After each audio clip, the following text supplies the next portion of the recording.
Je suis ému en parlant de lui parce que c'est un grand bonhomme, un grand capitaine d'industrie. Et moi, je l'ai vu arriver au Sénat avec simplicité, avec humilité. Franchement, Monsieur Dassault, vous méritez l'hommage de la nation.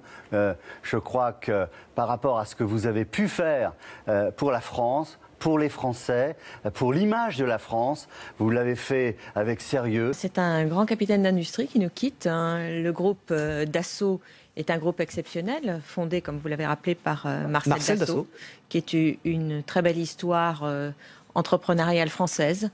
Et moi, je voudrais saluer sa mémoire, transmettre évidemment mes très sincères condoléances à sa famille, à ses proches, aux salariés du groupe Dassault également, et dire combien les avions Dassault font l'excellence des armées françaises. J'ai souvent dénoncé d'ailleurs certaines des pratiques qui ont été les siennes.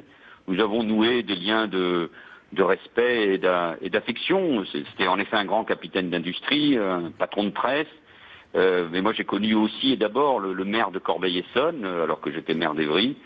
Nous avons noué des partenariats, nous avons sorti un hôpital commun à Évry et à Corbeil.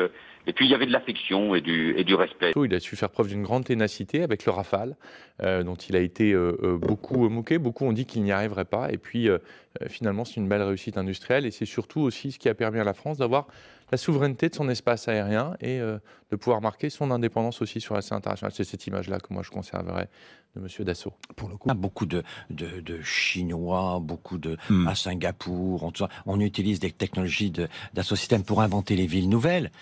En matière d'aviation, ils travaillent avec Airbus, comme ils travaillent avec Boeing. Ils travaillent avec tout le monde. C'est vraiment une réussite industrielle assez exemplaire. Un personnage très travailleur au Sénat, prenant toujours tout au sérieux. Une trace d'humour, mais au total, c'était toujours au sérieux. C'était un travailleur acharné.